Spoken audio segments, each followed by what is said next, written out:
All right, so in 4.4/4.5, we're talking about properties of rational functions and graphing rational functions. So rational function is in the form of f of x is equal to g of x over h of x, where h of x cannot be 0. So what this is saying is essentially we have two polynomials being divided. Okay, so we've got a polynomial divided by another polynomial creates irrational functions. Generally, rational functions have asymptotes. An asymptote is a line on the graph that approaches either positive or negative infinity or a constant. The parent function is 1 over x. Okay, so that's what our normal function will look like. And then, of course, it can get moved left, right, up, down, etc. So when we have rational functions, we have all of these different aspects or properties of the graph that we have to analyze and understand in order to graph them. So one of them is the vertical asymptotes. So when you want to find a vertical asymptote, you need to set the denominator equal to 0. And when you do that, you'll end up with something like x equals 4, x equals 7. Okay, that's where our vertical asymptotes are going to be. Now, horizontal asymptotes and slant asymptotes kind of go together. You either have one or the other. You will never have both. So you'll either have a horizontal or you'll have a slant. Okay, so when we want to find a horizontal asymptote, we want to rewrite using only the term with the highest degree from both the numerator and the denominator. And then we have to figure out, as x goes to infinity, what's going to happen.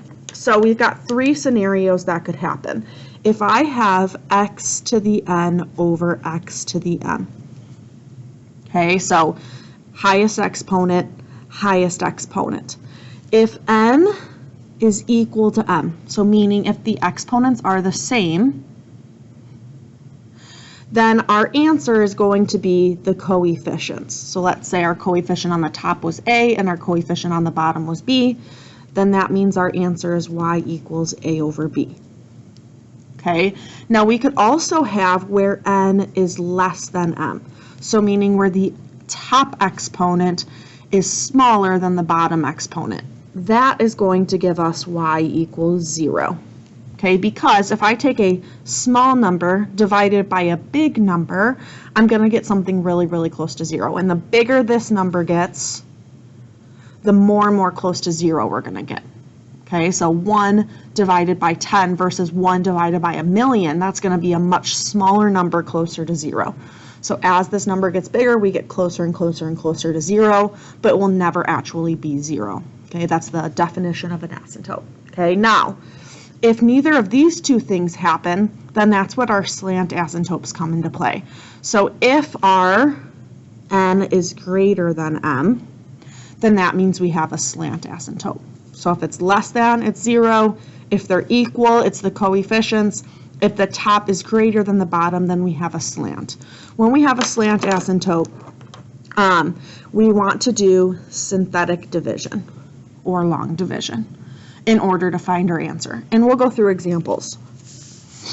Okay, now a hole in the graph is when you factor and anything cancels. Okay, so essentially if we have the same factor on top and bottom, then that's going to create a hole.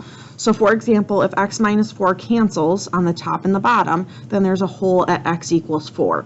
In order to find the y value, we're going to plug in that x value into the simplified version, and that will give us the hole. X-intercepts is when we set the function equal to 0. Okay, and when we set the function equal to 0, what that is saying is that we're going to set the numerator equal to 0. Y-intercepts is where we plug 0 in for x. Okay, so we're going to make x 0, we're going to evaluate, and we're going to get our y-intercept. Domain is what x cannot be. Okay, x cannot be. And what x cannot be is where the denominator is equal to 0. So to get the domain, we're going to set the denominator cannot be 0 to find the domain. And then in order to graph, we'll do all of these things and graph our function. Okay, so let's look at some examples. So, identify any asymptote. So remember, we have vertical asymptotes, and then we have horizontal and slant. Now remember, we have horizontal or slant. So if we have horizontal, then we don't have slant, etc. Now the vertical is going to come from setting the denominator equal to 0. So x plus 4 equals 0 is going to give us x equals -4. So that's our vertical asymptote. Now for horizontal and slant, we're going to look at the highest exponent on the top and the bottom. Well, on the top, I don't have any exponent, I just have 3. And on the bottom, my highest exponent is just x. So in this case, the bottom is bigger than the top, so that would mean y equals 0. So since I answered this, then there is no slant asymptote. Okay, part B, vertical, if I set the bottom equal to 0, I get x equals 0. Horizontal, it's already written this way. The bottom is bigger than the top, so y equals 0, which means our slant is none. Okay, number 2, vertical. If we set the bottom equal to 0, we get x equals 1.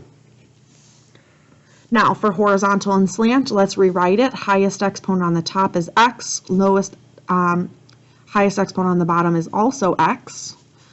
So essentially there's a 1 in front of these that we don't write, correct? When they're equal, they essentially cancel out, leaving us with a horizontal of y equals 1. Because we have a horizontal, we don't have a slant.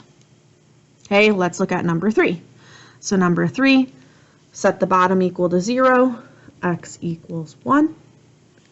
Set the bottom equal to 0, x equals 4. We can have a multiple vertical. You will never have multiple horizontal though. Okay, so we'll set all of the bottom factors equal to 0. Now for the horizontal and slant, highest exponent on the top is x. Now if I were to multiply this out, I would have x squared on the bottom. So our highest exponent on the bottom is x squared. Because the bottom is more than the top, we'll have y equals 0, which means we have none.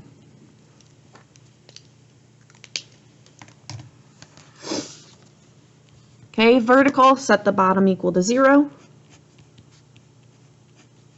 Highest exponent on the top would be 4x squared over highest exponent on the bottom is x.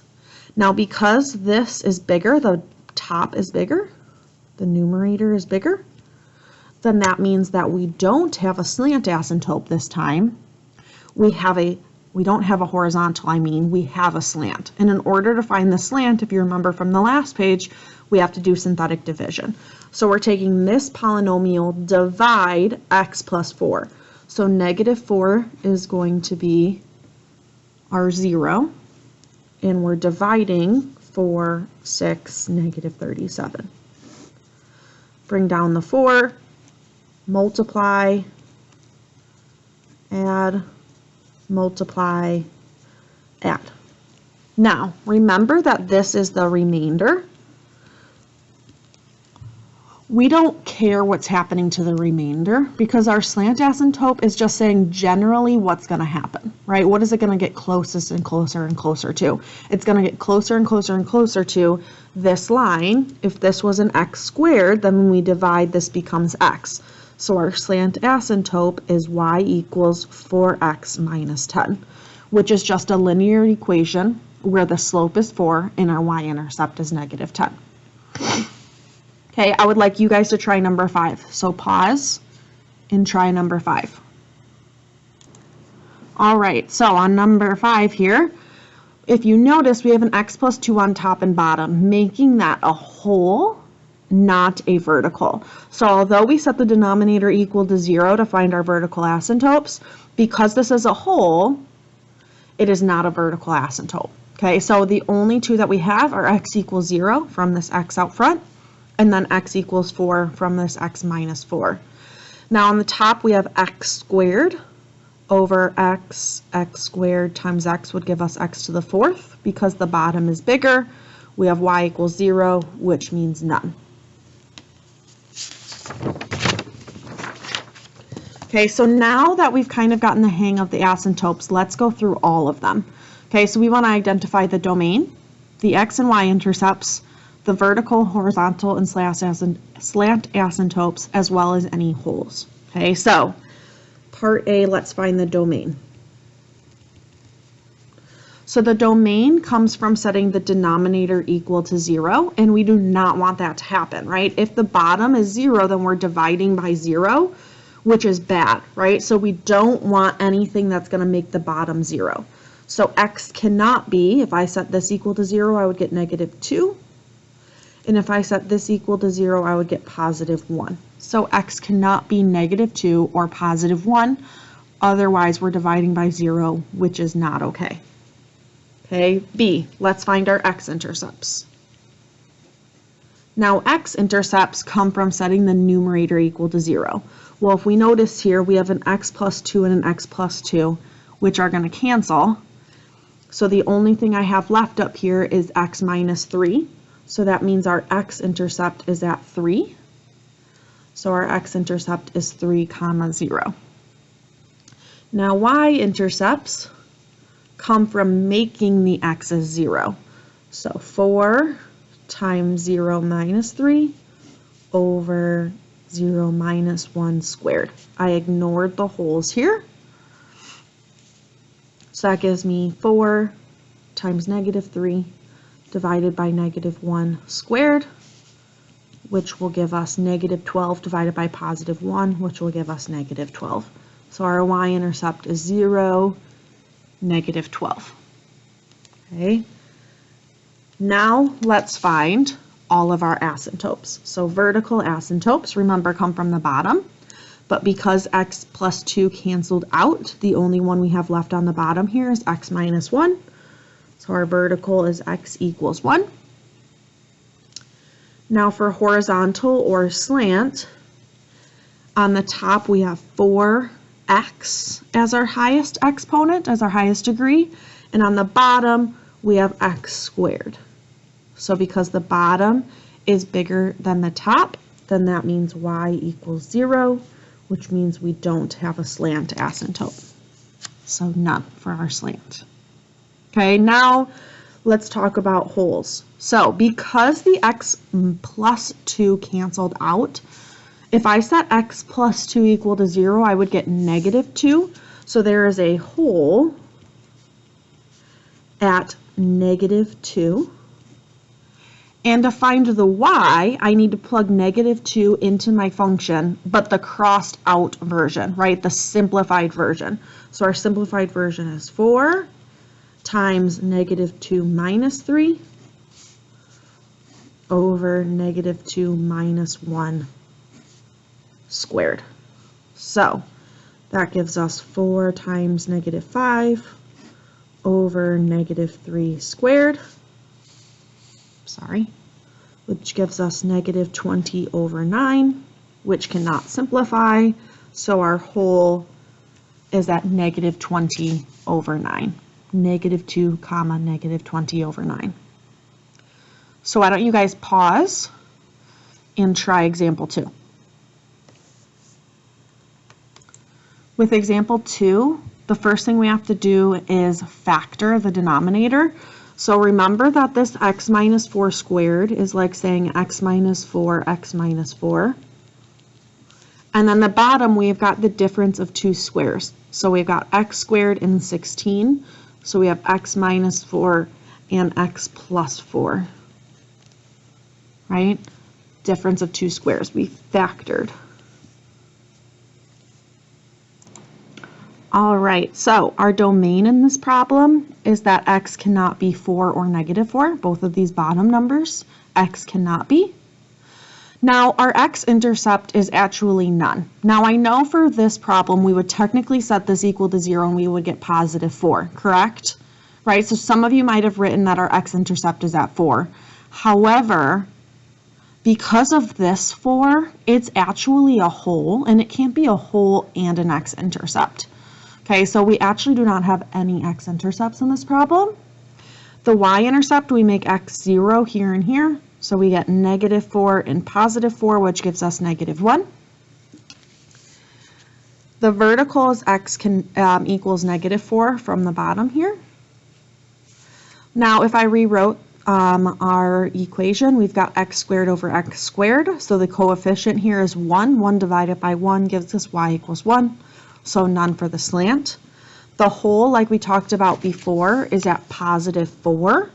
When I plug 4 in for the x's, I have 4 minus 4 over 4 plus 4, which gives us 0 over 8, or 0. So we have the whole at 4, 0.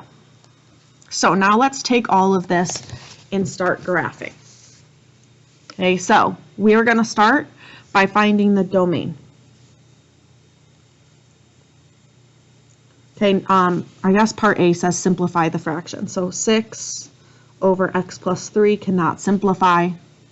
Okay, part B wants us to find the domain. So x cannot be. If I set the bottom equal to 0, I get -3. Part C wants us to find all of the asymptotes. So vertical asymptote would be x equals -3. Horizontal, we've got 6 over x, which means the bottom exponent is bigger, so y equals 0, which means the slant is none.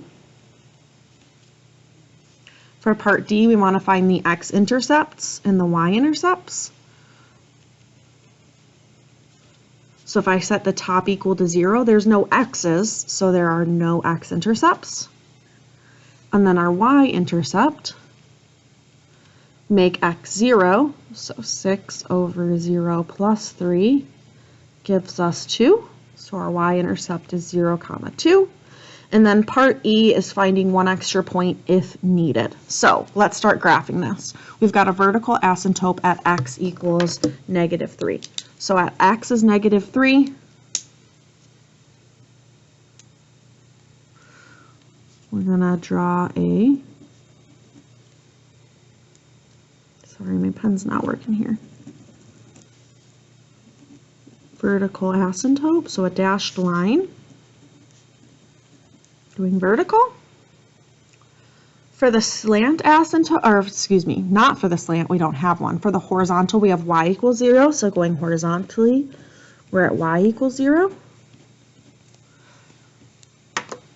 Now, x-intercepts, we don't have any. Well, that should make sense. There's no x-intercepts because we're not allowed to cross this line, and we're not allowed to cross this line.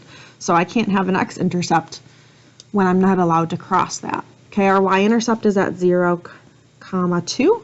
So here's our y-intercept. So in this section, this graph is going to get closer and closer to our vertical asymptote, and this side is going to get closer and closer to the horizontal. Now essentially this flips over and we have something over here, but I need to figure out what number this is at. So I'm going to pick one of these guys and I'm going to plug in this, one of these x values into my graph to get the y value. So let's do, I don't know, -4. So if I plug in -4,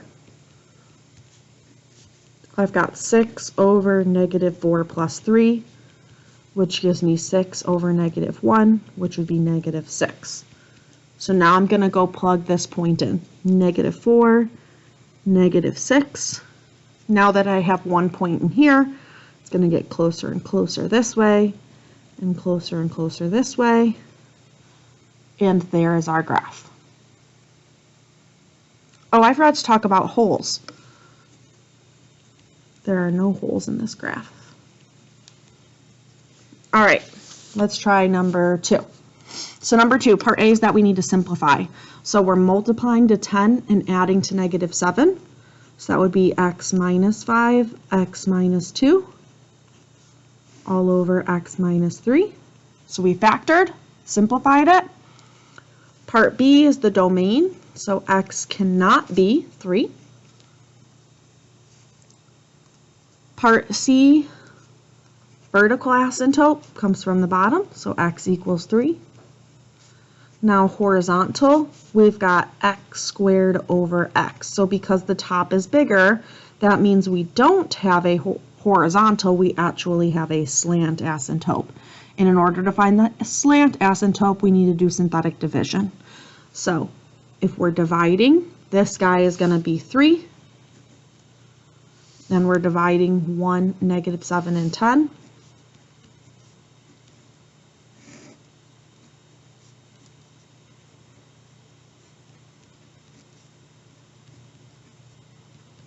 Remember, we don't care about the remainder, so our slant asymptote is 1x minus 4.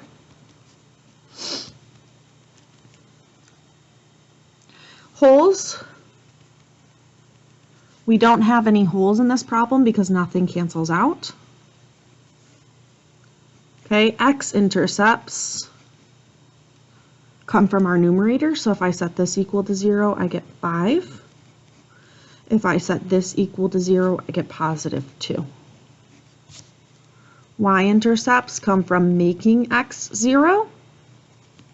So if I make x 0, I've got 0 squared minus 7 times 0 plus 10 over 0 minus 3, which gives us 10 over negative 3. So our y-intercept is 0, 10 over negative 3.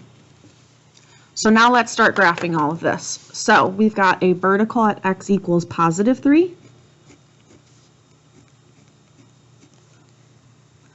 We do not have a horizontal, but we have a slant at x minus 4. So our y-intercept is negative 4. And then our slope is up 1 over 1.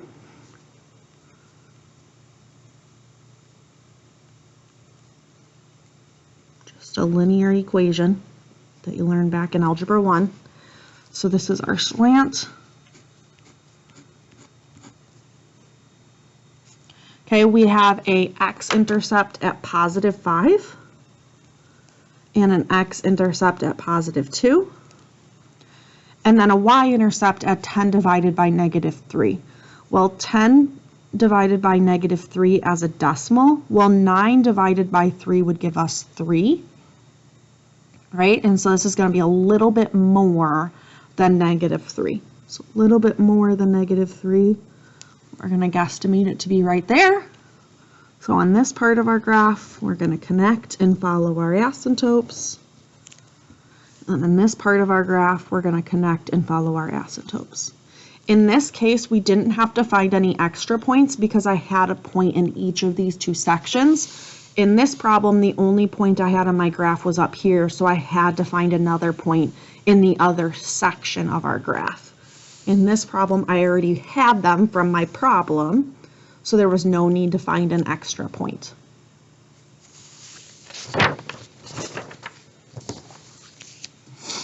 All right, number 3. So number 3, we're going to start by simplifying. So when I simplify, I just have 1 over x, when my x plus 1's cancel. Now for the domain though, x cannot be either of these two things, even before simplifying. So x cannot be 0 and x cannot be negative 1. Even though I cross them out, it still is on the bottom and it still can't be it.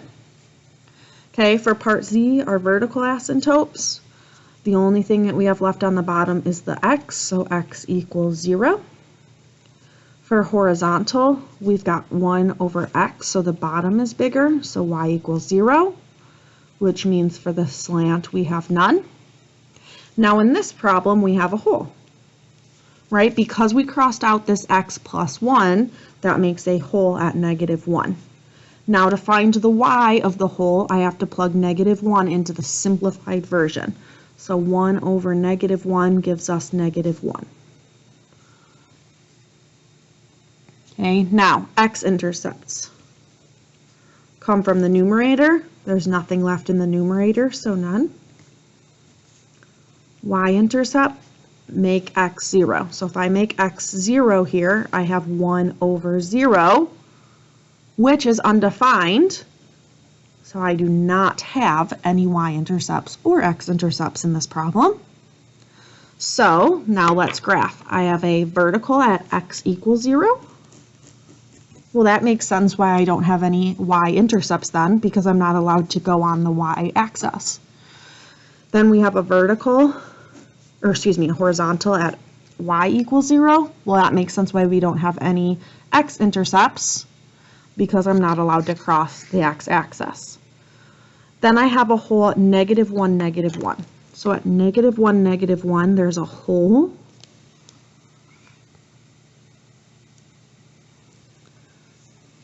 So we draw literally a hole there. Well, now I need something on this case, so let's plug in, it doesn't matter, let's plug in 1. So if I plugged 1 in, you could pick any of these numbers, guys. I just chose to pick 1. If I plug in 1, I have 1 over 1, which just gives us 1.